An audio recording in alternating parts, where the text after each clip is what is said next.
Hello, hello, jour 13 aujourd'hui. Aujourd'hui, je vais vous dire la vérité, on va faire face à notre ego, on va laisser notre ego de côté et on va faire face à l'humilité. OK? La leçon 13, c'est vraiment par rapport à l'humilité lorsqu'on parle de turbulences émotionnelles et les résistances physiques qui sont reliées à ça. OK?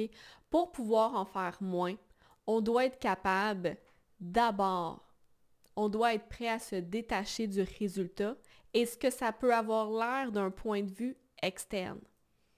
OK? Et c'est souvent extrêmement difficile parce que ça vient à l'encontre de ce que la plupart des gens ont appris au courant de leur vie. Fait qu'aujourd'hui, je tiens à vous rappeler que si on ne sent pas, si on se coupe de quelque chose, on ne pourra pas grandir. Ça va donc être de plus en plus difficile. Au même titre que si on ne fait pas face à quelque chose qui est plus grand que ce qu'on est capable de tenir à l'intérieur de soi une fois de temps en temps, on ne pourra pas grandir non plus. C'est donc normal de parfois faire face à des choses qui sont way too much for us.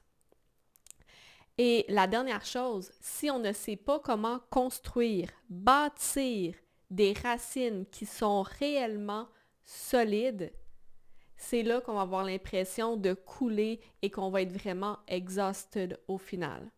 Okay? La raison pourquoi que les résistances physiques et les turbulences émotionnelles ils reviennent sans cesse, ou est-ce qu'on a vraiment comme une perte de contrôle par rapport à ça, jusqu'à devoir toujours en faire plus, c'est parce que ce qu'on a appris n'est pas sustainable. Okay? Ça ne fonctionne pas. On est dans une espèce de société où est-ce qu'on est tellement habitué au paraître, qu'on en ait conscience ou pas, le paraître est tellement important que c'est tellement facile de venir se couper, c'est tellement facile de venir se déconnecter parce qu'on ne veut pas rendre les personnes autour de soi inconfortables ou on ne veut pas peut-être avoir l'air faible ou on ne veut pas avoir l'air ci, on ne veut pas que les gens y pensent X de nous. Donc, mais à chaque fois qu'on vient se couper, on se coupe d'une opportunité de croissance, de grandir, de devenir meilleur, de s'élever et d'avancer. Of course, ma suggestion aujourd'hui n'est pas du tout de venir se connecter à sa sensibilité sans savoir quoi faire en parallèle. Parce que juste de venir se connecter plus à ses émotions va souvent créer plus de tort que de bien. Pourquoi? Parce qu'il y a une raison à la base pourquoi on s'est déconnecté de sa sensibilité et de son ressenti. Souvent, c'est parce qu'on ne savait pas quoi faire avec, parce qu'on ne nous a pas appris quelles habiletés on devait réellement grandir à l'intérieur de soi pour être capable de soutenir cette sensibilité-là. Donc, de juste venir s'ouvrir à ça, puis de se dire, ben je vais écouter mes émotions, puis je vais aller go with the flow, souvent, ça l'amène plus de tort que de bien, parce que on ouvre la boîte de Pandore en n'ayant aucune idée quoi faire avec. Et c'est là qu'on est juste submergé partout. Donc, l'importance de venir construire des racines qui sont assez solides pour venir nous supporter. OK? Et juste pour faire un petit retour, la question, honnêtement, qu'on me pose souvent, c'est juste comment est-ce que je fais? Ils veulent juste savoir comment est-ce que je fais. Ils veulent pas savoir le processus, ils veulent pas savoir les fondations en arrière. Souvent, une discussion comme ça, une de side, une discussion on pense juste avoir 5 minutes, puis mais fais juste me dire comment tu fais. Ils veulent juste avoir la réponse, comment est-ce que je fais. Mais la réponse, c'est qu'il y a du travail en arrière. Il n'y a pas une réponse, une phrase, voici, voilà, tu vas pouvoir faire un copier-coller, puis ça va être facile. C'est pas comme ça que ça se passe dans les faits.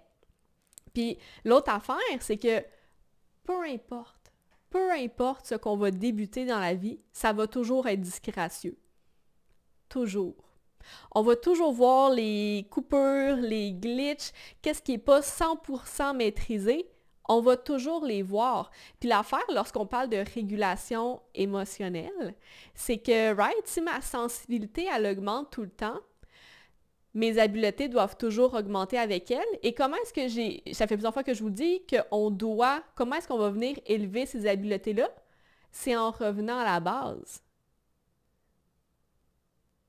Et revenir à la base, ça implique d'être un débutant encore et encore et encore. C'est comme ça que je suis capable de bouger avec autant de facilité à travers les turbulences émotionnelles, puis que je suis capable de release à travers de mon corps sans que ça vienne build up. C'est comme ça que je suis capable de le voir directement lorsque ça arrive pour pouvoir m'en rendre compte, puis faire ce que j'ai besoin de faire pour grandir avec ça. Mais d'être toujours un débutant, ça implique que, fuck, je vais rencontrer des moments où est-ce que ça sera pas gracieux. Je dois apprendre à être bien avec le fait que, des émotions, c'est normal. Puis, je n'ai pas nécessairement le contrôle de comment ils vont s'exprimer. Comme je vous disais au début, c'est important par contre d'avoir conscience du chemin à parcourir pour bâtir ces racines qui sont capables de nous supporter parce que sinon, effectivement, ça va être facile de tomber overwhelmed en arrière de ça. Mais ça fait partie de la game. Ça fait partie de la game d'être un débutant encore et encore et encore. Et je pense vraiment que lorsqu'on parle de connexion avec le corps, d'émotion, mais vraiment le corps en général, ça nous ramène toujours à l'humilité. Ça nous ramène toujours à l'humilité parce que souvent, même si on sait mieux, on ressent quand même. Puis même souvent, on pense que « Ah, mais c'est pas si grave que ça. Pourquoi est-ce que je me sens comme ça? Pourquoi est-ce que je réagis comme ça? » Ouais, puis ça fait quoi qu'on réagisse de même? C'est comme ça que le corps réagit. Est-ce qu'on peut lui tenir l'espace pour qu'il soit capable de processer ce qu'il est capable de processer plutôt que d'essayer de changer tout le temps en disant « Oh non, je sais mieux, on va moduler les émotions parce que c'est pas si grave que ça. » Parce qu'au final, c'est toutes ces petites choses-là build up ensemble qui vont me permettre de m'élever. Si à toutes les petites choses, je me coupe puis je les mets de côté parce que je suis comme « Mon Dieu, je vais avoir l'air folle de réagir à cette affaire-là. » Si tout ça, je les mets de côté, ça fait en sorte que je me mets dans une situation où est-ce que j'ai pas grandi, puis là, ce que je fais face à des événements, des situations qui sont beaucoup plus grandes, j'ai pas les capacités nécessaires pour venir y faire face. Par contre, j'ai augmenté mon contact avec ma sensibilité. Fait que là, les défis deviennent de plus en plus grands.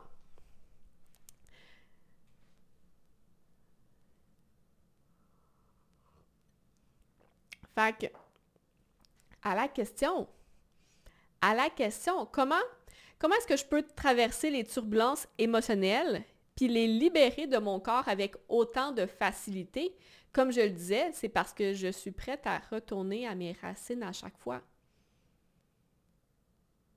Je suis pas gênée, je me sens pas mal. Ça me dérange pas d'être un débutant à chaque fois parce que je le sais. Je le sais que c'est temporaire.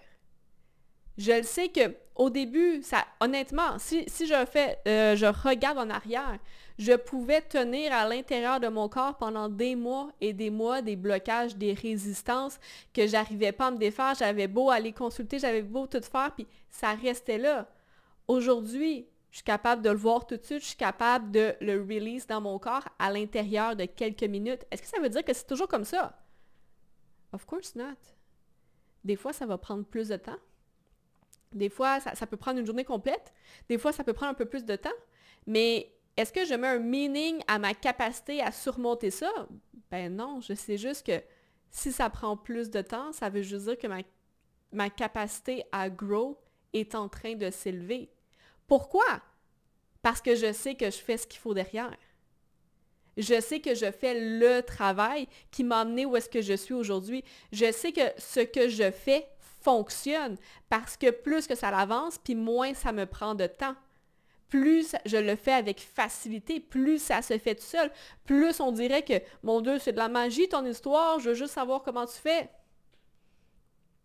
Mais tout ça, parce que j'ai développé ma capacité, ma sensibilité à ressentir, à voir, puis à bouger à chaque fois, tout en faisant le travail parallèle. Parce qu'il y a toujours un travail au complet autour à faire, hein? C'est pas juste une chose. Puis ça, c'est toujours contextuel. Mais au final, j'ai toujours fait le même travail encore et encore et encore, sous différentes formes, qui fait en sorte qu'avec le temps, ça me prend de moins en moins d'énergie et plus en plus de facilité pour passer au travers, plus en plus de facilité pour tenir l'espace pour moi quand je passe au travers, mais aussi pour tenir l'espace des autres lorsqu'ils passent au travers. Puis, parenthèse, tu sais, comme que je disais tantôt, même si ça devient de plus en plus facile à travers le temps, ça n'empêche pas que, par bout, ça devient aussi de plus en plus difficile parce que, comme je dis toujours, on grandit. Plus on grandit, plus notre capacité à sentir augmente, a.k.a. les turbulences émotionnelles augmentent. Mais c'est pourquoi c'est tellement important de savoir comment faire pousser des racines d'une manière qui est efficace. D'une manière qui est vraiment efficace parce que va falloir qu'elle pousse constamment pour suivre puis équilibrer le niveau de sensibilité qu'on a qui est grandissant. Les deux viennent ensemble. Donc, c'est pas une histoire de je vais essayer, je peux attendre des choses, ça marche pas. Il faut que ce soit efficace parce que ça va constamment s'élever. Puis, c'est un peu pour ça que je pense que il y a énormément de livres. Il y a énormément de livres, mais très peu de gens maîtrisent cette capacité de régulation émotionnelle parce que quand on parle d'intelligence émotionnelle, on parle avant tout d'intelligence contextuelle. Ça implique des nouvelles habiletés à chaque fois. C'est pas vrai que quand on parle, puis je me rappelle à l'école, et comme dans tout, hein, c'est pas parce que c'est scientifique que c'est la vérité absolue, là, il y a des théories dans tout. Puis je me rappelle à un moment donné, justement, j'ai de quoi que des émotions, on ne devrait pas se rendre, exemple, à un 7 sur 10, ou c'était le maximum qu'on devait se rendre. Mais c'est faux. C'est faux. Des émotions, c'est fait pour être vécu. Puis tant qu'on essaie de les comprimer à des faits, puis dans une boîte, c'est là qu'on vient créer de la résistance dans son corps, parce que c'est pas fait pour être contrôlé. C'est fait pour être vécu avant tout. Puis, tout ça pour dire, je veux dire... Je voulais vraiment voir avec vous aujourd'hui quelques bases qui est, je crois, ultra importantes à comprendre pour être capable de se déplacer librement à travers les turbulences émotionnelles pour pouvoir expérimenter avec justement cette facilité-là, la liberté qu'on peut ressentir dans notre corps. Et vous allez voir, tout s'intercoupe. C'est pas un plan, une espèce de 1, 2, 3, 4, 5, voici ce que vous faites. C'est cyclique, c'est circulaire et tout s'emboîte. Tout s'emboîte en même temps. Donc, notre capacité à pouvoir tenir différentes choses en même temps va vraiment être stretchée. Et souvent, ce qui est difficile, c'est qu'on ne peut pas tout tenir en même temps parce qu'on ne peut même pas tout voir en même temps. Puis c'est pour ça que je pense que c'est tellement important d'avoir justement des personnes qui sont déjà passées par là pour venir nous supporter, pour venir nous guider. Puis c'est un peu pour ça, hein, le container qu'on est ici, le programme, c'est pour vous offrir ce support-là pour que vous soyez capable de l'expérimenter par vous-même. Fait que la première chose où je voulais aller, c'est que premièrement, plus on va s'élever, plus on va apprendre à réguler notre système nerveux, plus on va ouvrir la porte à ressentir de plus en plus. Ça fait du sens. Ça doit faire 10 fois que je vous le dis depuis le début. Et par conséquent, ça veut dire qu'on doit développer notre capacité à naviguer dans les turbulences émotionnelles pour atteindre le niveau de sensibilité qu'on débloque. Donc, plus qu'on augmente, plus que les turbulences émotionnelles vont augmenter. Donc, on doit développer notre capacité à les naviguer pour venir joindre le niveau de sensibilité qu'on a débloqué, où est-ce qu'on est rendu. Mais encore une fois, au fur et à mesure qu'on va avancer, les turbulences émotionnelles vont devenir plus intenses. On est d'accord avec ça? Donc, avoir appris à se réguler en premier, c'est quelque chose de non négociable.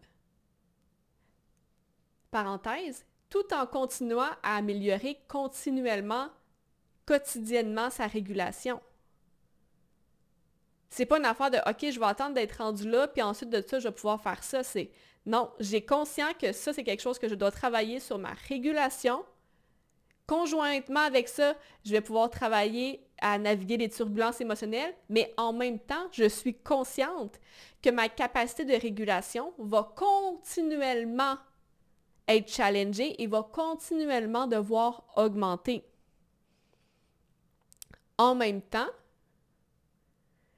ça va être un peu difficile d'arriver à se réguler d'une place vraiment d'empowerment si on n'a pas, si on ne connaît pas ce qui se passe, si on ne sait pas où est-ce qu'on est, si on ne sait pas ce qu'on doit faire, si on ne sait pas avec certitude, est-ce que je fais la bonne chose, est-ce que c'est trop intense, si on ne sait pas quoi faire avec ça, ça va être extrêmement difficile parce que sa capacité à se réguler, ça passe entre autres par sa capacité à se sentir en sécurité avant tout. Puis quand je parle de capacité à se sentir en sécurité, je ne parle pas de fake it till you make it. Je parle vraiment à notre corps. C'est pas parce qu'on se répète qu'on est en sécurité, c'est pas parce qu'on essaye de se convaincre qu'on est en sécurité, c'est parce qu'à notre corps, on a été capable de bâtir, de construire ce sentiment de sécurité-là en premier. OK? Fait que, des choses non négociables pour grandir à travers sa capacité de turbulence émotionnelle, on doit grandir son habileté à tenir et créer un sentiment de sécurité à l'intérieur de soi. Puis pour créer ce sentiment de sécurité à l'intérieur de soi, on ne peut pas courir. On ne peut pas se sauver. On doit apprendre à faire face à l'inconfort. On doit apprendre à faire face à l'inconfort de « shit, mon Dieu, j'aimerais vraiment ça mettre en action puis essayer de contrôler la situation plus parce que c'est inconfortable, mais je sais que je dois apprendre à vivre avec cet inconfort-là de ne pas être en contrôle. » Right? Puis parallèlement à tout ça, bien évidemment, pour faire tout ça, on doit avoir appris ce qu'on a vraiment besoin de développer pour bâtir une vraie fondation, qui sont des points que je reviens encore et encore et encore, la safety, l'empowerment, la régulation, c'est des affaires qui sont interconnectées ensemble. Puis oui, oui, il s'agit d'un travail en profondeur. C'est vraiment un travail en profondeur pour développer des racines inébranlables. Puis au fur et à mesure qu'on avance, on se rend compte qu'on ne devient plus la même personne. Donc, vu qu'on n'est plus la même personne, c'est normal qu'on doit venir revisiter certaines choses pour venir soutenir la nouvelle personne qu'on est devenue. Fait qu'au final, si vous me demandez, est-ce que c'est vraiment difficile de trouver la liberté dans son corps? Mais je vous répondrai que non. C'est pas difficile de trouver la liberté émotionnelle, la liberté physique dans son corps une fois qu'on comprend vraiment comment il fonctionne, puis plus important encore, ce dont on a réellement besoin, une fois qu'on est capable de voir et de répondre à ses propres besoins énergétiques. Mais of course, c'est un processus qui est continu, puis qui nécessite que vous passiez à un niveau supérieur à chaque fois. Fait que, of course, ça demande de laisser de côté son ego. Puis oui, si votre fondation n'est pas stable, ça va vous demander beaucoup plus de ressources pour passer par ce processus-là à chaque fois, sans vraiment savoir quand vous ajuster, parce que c'est là qu'on va se ramasser à faire beaucoup trop de choses. Ou rien pantoute, complètement immobilisé, je ne sais pas quoi faire avec ça, ou je me mets à faire beaucoup trop de choses qui ne marchent pas vraiment. Parce qu'au final, non, ça ne devrait pas être épuisant, à moins que vous en fassiez trop. Puis, quand que je parle de soft era, ça commence vraiment le moment où vous choisissez de level up. C'est vraiment la première étape non négociable qu'on doit passer au travers. Ouh, c'était puissant aujourd'hui. C'est puissant. Est-ce que ça a fait brasser des choses pour vous? Qu'est-ce qui est remonté? Qu'est-ce qui se trouvait peut-être dans votre angle mort aujourd'hui que peut-être vous avez fait « Oh shit! OK, là, je vois. Je vois ce que je faisais ou je vois où est-ce que je perdais de l'énergie ou peut-être qu'il y a une nouvelle porte qui est en train de s'ouvrir devant vous. » Est-ce que ça fait du sens? Est-ce que c'est inconfortable de se dire qu'on doit se détacher de notre ego puis de ce que ça a l'air? Est-ce que c'est inconfortable de se dire qu'on doit s'ouvrir à être un débutant encore et encore? J'ai hâte de vous entendre là-dessus. Principalement, peu importe ce qui va remonter, mais par rapport à ça, est-ce que c'est confortable ou c'est inconfortable de se dire que c'est un processus continu, puis qu'il faut vraiment qu'on laisse notre ego de côté par rapport à ce que ça a de l'air. Sur ce, on se voit de l'autre côté.